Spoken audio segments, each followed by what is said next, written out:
Na semana eu aproveitei uma série de observações que eu retirei dos seminários do Lacan, tentando situar o gozo e a sua característica principal, que é estar diretamente ligada ao corpo. E é nesse sentido que gozo e significante se diferenciam, mas uma diferença radical. Então, mexendo nas minhas anotações, eu acabei pegando uma anotação que eu achei muito importante, que ela vai abordar o gozo a partir da fórmula da fantasia. Porque quando eu comecei a reler essas minhas anotações, eu falei, poxa, encontrei o que eu queria, né? Porque nessa dicotomia entre o que pertence à fantasia e o que não faz parte da fantasia, porque faz parte do objeto, corresponde à oposição fundamental, significante versus objeto, né? Desejo versus gozo.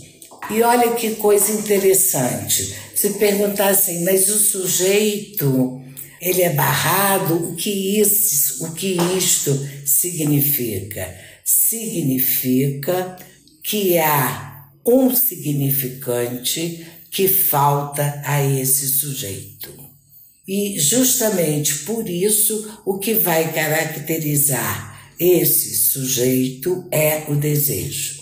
Eu vou explicar para vocês o que é o sujeito barrado nessa fórmula. Então, tudo que diz respeito ao sujeito barrado remete para o conceito de Lacan do significante e do desejo. E aí eu peguei uma citação do Jacques Salain Miller, em que ele diz, que eu achei muito clara para trazer para vocês, a fantasia já é o nome de um enodamento do simbólico, do imaginário, do real, do significante e do gozo.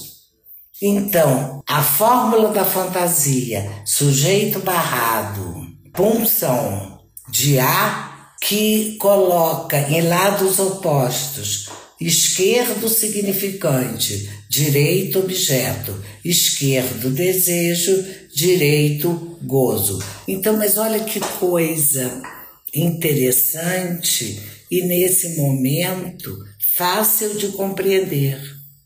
Afinal de contas, o que é que o Lacan chama de fantasia? E o Jacques Alain Miller, eu vou repetir, diz que fantasia é o nome de um enodamento, né? Quer dizer, é o nome de um nó, né? E esse enodamento de quem? Enodamento do simbólico, do imaginário, do real, do significante e do gozo. Então, vocês verem, para falar do gozo é necessário se falar do significante. Agora, olha que coisa interessante, é necessário falar não para estabelecer relações. Colocar em cena o gozo é necessário falar do significante para apontar a diferença radical entre os dois conceitos. Isso é que é importante. Colocada essa oposição, a fórmula da fantasia, sujeito barrado e objeto A, olha que interessante. De um lado eu tenho o sujeito barrado, de outro lado eu tenho o objeto A na fórmula da fantasia. Se eu pegar essa fórmula e destacar o sujeito barrado me permite relacionar o que com a teoria de Lacan? Me permite relacionar o sujeito barrado com o grande outro e com a estrutura. A estrutura do grande outro é qual? É a mesma da linguagem. Então, ao estabelecer o lugar do significante, qual é o lugar do significante? O grande outro. Qual é a estrutura de funcionamento desse grande outro? A mesma estrutura da linguagem. Então, se o lugar do significante é o mesmo lugar da linguagem como estrutura, como é que fica o gozo? Eu tentei marcar para você a diferença de duas coisas que não combinam, que estarão sempre e sempre em oposição. É significante e gozo.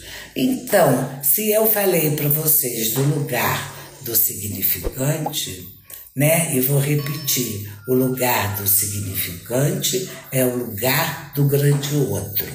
E a estrutura do significante é a estrutura da linguagem. Ou, se vocês quiserem, a estrutura da linguagem é a estrutura do próprio lugar, desse grande outro.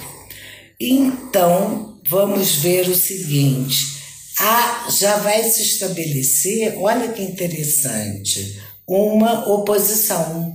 Que oposição é essa? Objeto e gozo tem a ver com o quê?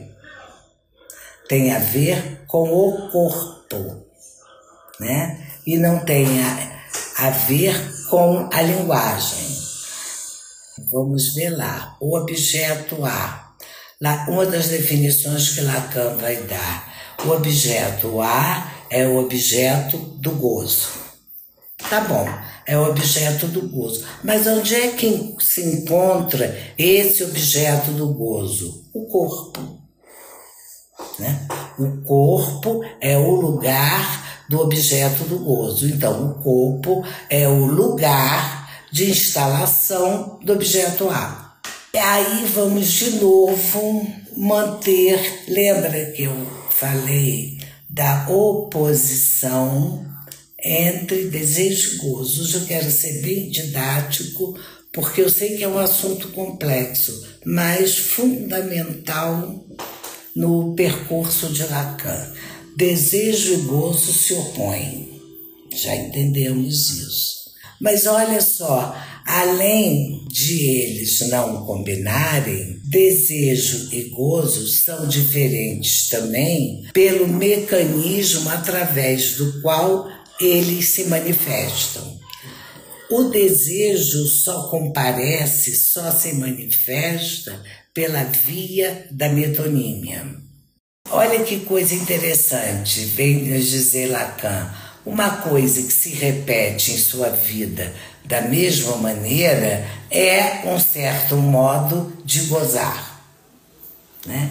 Quer dizer, o modo pelo qual o sujeito comparece para nós falantes é pela via da metonímia, né? O desejo sempre aparece pelo caminho do desejo trilhado pela metonímia.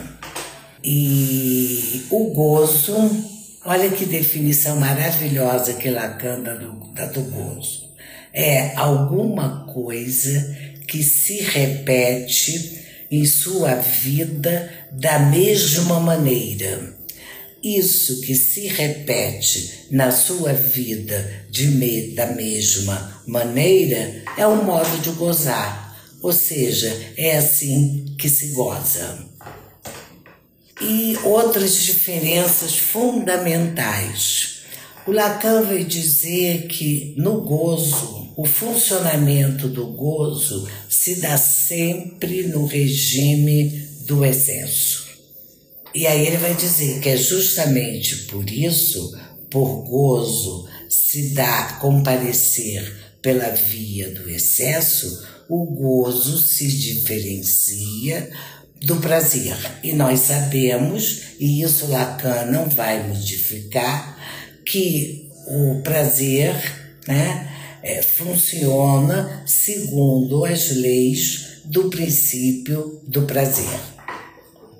Outra coisa muito importante que o Lacan vai dizer: olha, se falar muito é uma forma de gozo, nós podemos dizer que só é possível haver gozo num ser vivente.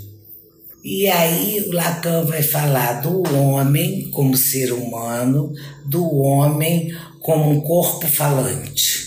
Esse homem com um corpo falante vai ter o gozo escrito, inserido, colocado no seu corpo. Então, o lugar do gozo é o corpo. E o lugar do significante é o lugar do grande outro.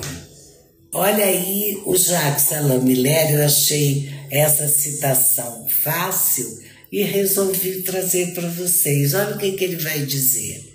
O gozo, contrariamente ao desejo, é um ponto fixo. Não é uma função móvel. É uma função imóvel da libido. Outra coisa muito importante em toda a abordagem do gozo na obra do Lacan é que ele vai dizer assim: como é que o real vai comparecer no gozo? Isso que se instala num corpo do ser falante. E olha que definição fácil e maravilhosa. O real é o que se perde na relação sexual. Aí eu vou ler com calma, porque eu acho isso fundamental, o que o Lacan vai falar sobre o gozo no seminário 16. Ele vai dizer: ali articulo que a própria dialética do prazer, isto é, o que ela comporta de um móvel de simulação a um tempo buscado e evitado, de um limite correto, de um limiar, implica a centralidade de uma zona, digamos, proibida, porque nela o prazer seria intenso demais. Essa centralidade é o que designo como campo do gozo, definindo-se o gozo em si como tudo o que decorre da distribuição do prazer no corpo, né? Então você vê em todas essas citações do Lacan, eu escolhi visando mostrar a diferença, a inconciliação de dois conceitos, o gozo e o significante. E olha que coisa engraçada. Qual o lugar do gozo? O lugar do gozo é o corpo de um ser falante. Eu estou falando de ser falante porque eu não quero falar do animal. Vamos deixar por enquanto isso para lá. Mas o significante se encontra em outro lugar, que é um lugar oposto ao lugar do gozo. Se o lugar do gozo é o corpo, o lugar do significante é no grande outro. Para começar devagarzinho a entender o conceito de gozo tão importante Lacan, eu resolvi trazer questões que marcam bem essa diferença. E nós vimos que a primeira de todos é a diferença entre gozo e significante. Aí eu peguei no seminário 7, eu peguei uma citação aqui que eu queria trazer para vocês. De saída, né? Antes de eu colocar essa citação, prazer e gozo são diferentes. Olha o que o Lacan fala no seminário 7, o seminário da ética.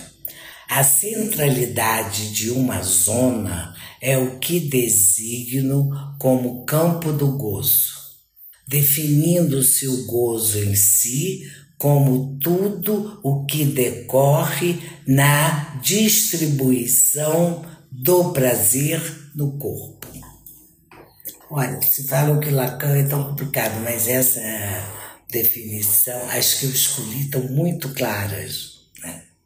O que se chama de gozo é justamente isso que perpassa, né, sobre uma forma de prazer o corpo. Eu não vou me deter nisso, mas eu achei tão linda essa frase do Lacan que eu vou falar para vocês. Está no seminário 17, O Avesso da Psicanálise. A vida é o conjunto de forças que resiste à morte. Não é bonita essa definição de vida? Então, olha que coisa interessante que o Lacan diz. Um corpo, antes da intervenção do significante, goza, né? E ele vai nomear esse gozo de várias formas, tudo sinônimo: gozo da vida, gozo do corpo como substância gozante, gozo da carne. E aí olha o que ele vai dizer aqui. O gozo aqui é um absoluto, é o real. E o real como definir? Como aquilo que sempre volta ao mesmo lugar. Se o lugar do corpo é o gozo, e então o gozo é aquilo que sempre volta a esse mesmo lugar, ou seja, é sempre que volta ao corpo, né? Vocês sabem que Lacan vai falar de várias modalidades de gozo, né? Mas nesse momento ele vai falar de um gozo no real. E ele vai dizer, o que é um gozo no real? Lacan vai dizer, o gozo no real é um gozo como existência. Tá complicado, não tá? Mas isso, o próprio Lacan vai agora, continuando definindo o que é gozo, todo mundo vai entender. Antes da intervenção do significante, o que temos é o gozo da vida, o gozo do corpo como substância gozante, gozo da carne, né? Então, assim que nasce um bebê, o corpo desse bebê, antes da intervenção do significante, é um corpo como substância gozante, que ele também nomeia de gozo da carne. E aí ele vai dizer, esse gozo que existe no real, como existência, né? Porque é aquele que um corpo, quando nasce, é isso que ele está querendo dizer, um corpo como nasce, imediatamente não vão se instalar significantes lá, né? É preciso um tempinho. Então, assim que esse corpo nasce, antes da intervenção do significante, o que esse corpo é? Uma pura substância gozante. E ele vai dizer que esse gozo como pura substância gozante é um gozo absoluto, é um gozo que é o real. E real como definir?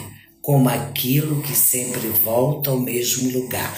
E qual o lugar que o gozo sempre volta?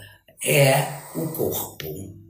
E aí Lacan vai falar, eu sei que isso é difícil, mas eu trouxe assim, só para... Eu acho que alguma coisa já dá para se entender, e para não ficar naquele... só escutando o já visto, já conhecido, já compreendido, mesmo que toda vez que isso se repete, pode surgir alguma dúvida. Então, Lacan, em toda a sua obra, ele vai falar de modalidades do gozo. O que seriam? Quer dizer, espécies diferentes de gozo. Lembram que eu falei para vocês que ele diz que assim como o bebê nasce, né, há um gozo em todo o seu corpo? É como se esse corpo fosse uma substância gozante e, portanto, ele não é marcado pelo significante. Esse gozo, ele vai dar o nome de gozo da vida, gozo do corpo como substância gozante e gozo da carne. Aí olha o que ele diz, esse gozo. O gozo aqui é um absoluto, é o real. E real como definir? Aquilo que sempre volta ao mesmo lugar. Olha, outra definição de gozo é aquilo que se instala no corpo e que, portanto, volta sempre ao mesmo lugar. Que lugar é esse? O corpo. Então, nessas explicações, eu espero que para vocês já começa a ficar um pouco mais claro a diferença entre o significante e o gozo. Agora, olha que coisa interessante que ele vai dizer.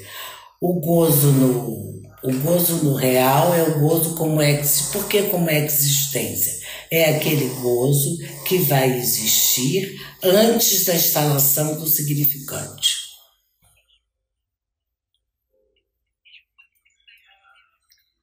Nada, não tem simplicidade nenhuma. É importantíssimo.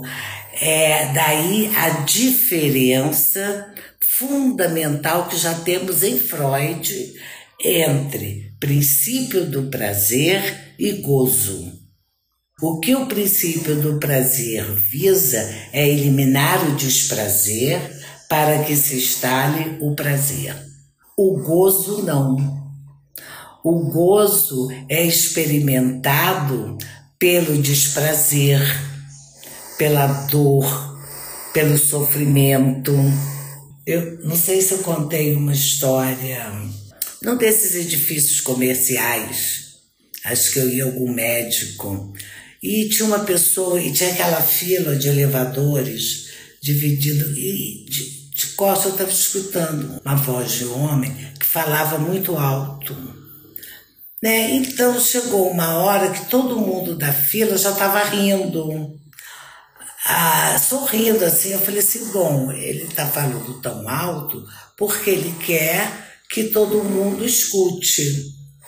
E muitas pessoas começaram a se virar para ele e voltavam com a mão, mas enquanto isso eu estava pensando. A história que ele contava é que a mulher dele era uma fera, e ele aprontou alguma coisa, foi tomar, sei lá, ele disse que aprontou chegar de madrugada, que ela veio com canivete, sei lá o quê, arrancou a orelha dele.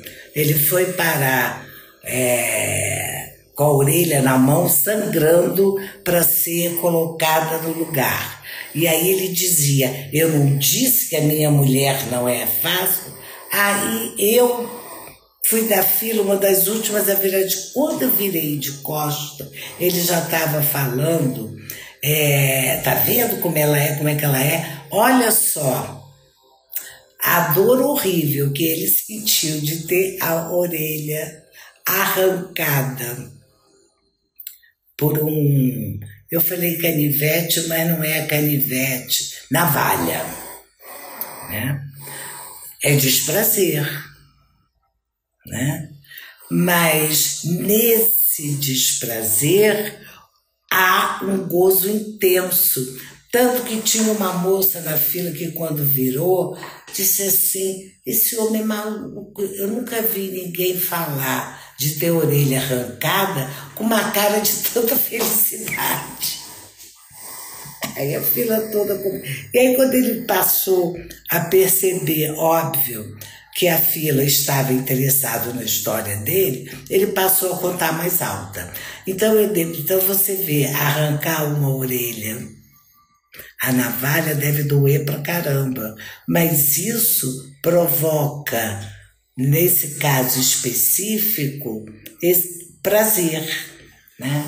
Então, o prazer, obviamente, pode estar associado à dor. E posso te dar como exemplo o masoquista, né? Eu me lembro, isso é do Freud, mas eu acho o Freud maravilhoso.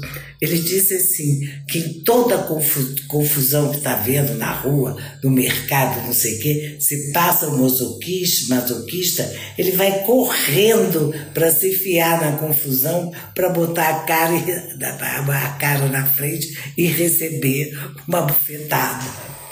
Né? Quer dizer, então, o princípio do prazer, não. A tendência do princípio do prazer é eliminar o desprazer para permanecer no prazer. O gozo, não. Né? Intenso desprazer dá gozo. Né? Eu trouxe o que eu achei que, para iniciar, era o mais simples. Das modalidades de gozo, quer dizer, diferentes tipos de gozo. O que eu acabei de falar é o que o Lacan chama de gozo no real como existência. Agora ele vai falar de um segundo tipo de gozo. Agora ele vai falar no gozo no simbólico. É lógico que o gozo no simbólico está cercado por algo que nós chamamos do real do corpo. Porque no corpo de um ser falante eu tenho 3 instâncias diferentes: o real, o simbólico e o imaginário. O gozo no real, ele diz que é aquele gozo que precede a inscrição do significante no corpo, tá? Agora ele vai falar do gozo no simbólico. Obviamente que o gozo no simbólico vai colocar em cena o quê? O significante. É importante que só se pode definir este gozo no simbólico pensando a existência desse gozo em conjunção do simbólico com o real. Então eu vou, por exemplo, existe um gozo no real do corpo, né? Que é aquele que nós vimos, que segundo Lacan é o único gozo que o falante tem acesso. Depois eu retomo isso. Então esse gozo no simbólico articulado com o real, Lacan vai dizer que é um gozo cerceado, limitado, por quê? Pelo significante. Por isso que não há gozo pleno. Todo gozo é falho. Então, outro tipo de gozo que ele diz que é o gozo no simbólico em conjunção com o real. Por que é em conjunção com o real? Porque o único gozo que o falante tem acesso é o gozo fálico. Aí vocês querem um exemplo dado pelo próprio Lacan do gozo fálico, é o orgasmo. E ele vai dizer o orgasmo é o único gozo que se tem acesso. E aí ele vai falar de um outro tipo de gozo, que é o gozo no imaginário em conjunção com o real. Olha que coisa interessante. Ele pega o gozo no real, aquele que existe no real, como pré-existência, né? O gozo no simbólico articulado com o real e o gozo no imaginário articulado também com o real. Né? Então, o real é aquilo que marca, é a marca disso que se chama gozo. E como tal, oposto radicalmente ao significante, né? Então, esse gozo no imaginário em conjunção com o real é ótimo. O Lacan vai dizer que é o gozo não regulado pelo significante. É justamente um gozo para além do falo. Isso aqui eu vou ter que explicar. Porque o gozo no imaginário, todo gozo vai entrar em relação com o real. Então, como é que o gozo no regime do imaginário entra em relação com o real? Porque trata-se de um gozo não regulado, não regido pelo significante. Ora, se é um gozo não regido pelo significante, é um gozo para além do falo. Tá claro? Bem, esse gozo para além do falo é o que o Lacan chama de gozo do grande outro. E ele grava isso com J minúsculo e A. Ele vai dizer que esse gozo do grande outro é o gozo da mulher, o gozo feminino, é o gozo místico, é o gozo da beatitude, é o gozo do ser. O gozo no imaginário em conjunção com o real é o que ele vai chamar de gozo do grande outro.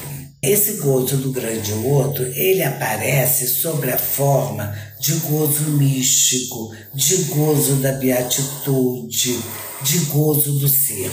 Então, as experiências místicas de Santa Teresa, também um padre que também escreve poemas, né? Então, e tem também o momento da literatura, que é o barroco, que o que está em jogo é esse gozo do grande outro.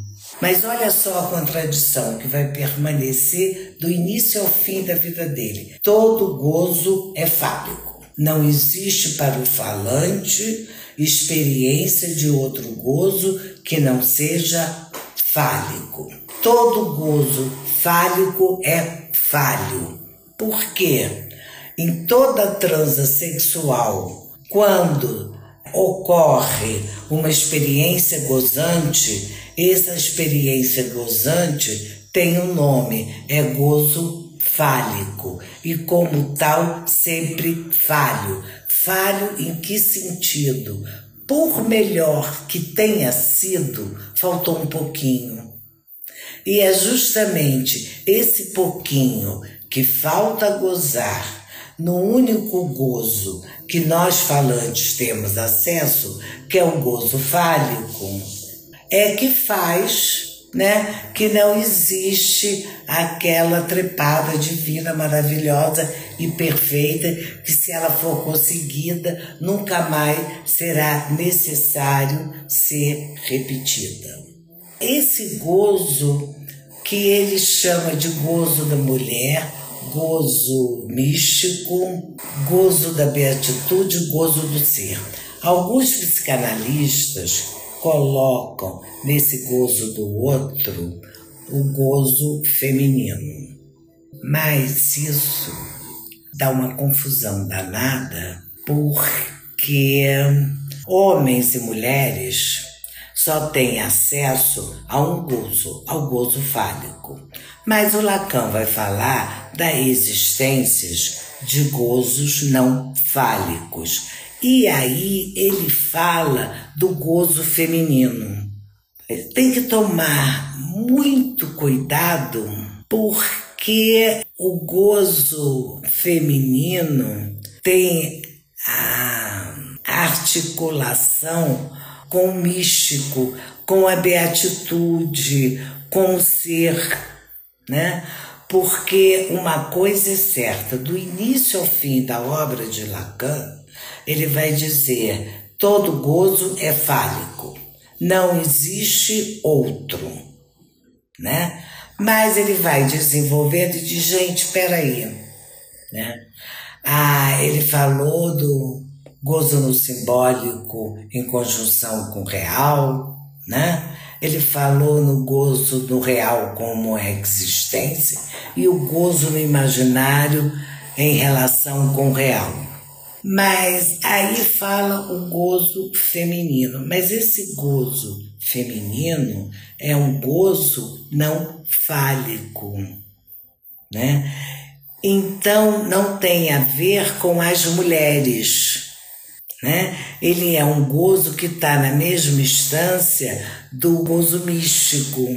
São modalidades de gozo não fálico, mas porque o Lacan, no decorrer da obra dele, ele vai parando de falar do feminino e falando das mulheres. E quando ele fala do gozo feminino, esse gozo feminino seria o gozo de apóstrofe A maiúsculo mulher. Porque esse gozo feminino, alguns psicanalistas começaram a distorcer Lacan e querer falar de um barato gozante das mulheres. Não. Não tem nada, não tem absolutamente nada disso, né? E ele é muito parecido com o gozo místico, tanto que ele depois vai deixar de falar do feminino, né?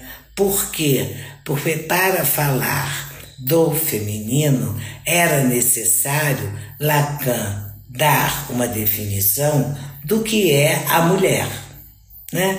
E ele diz que é impossível definir a mulher porque ela é não toda.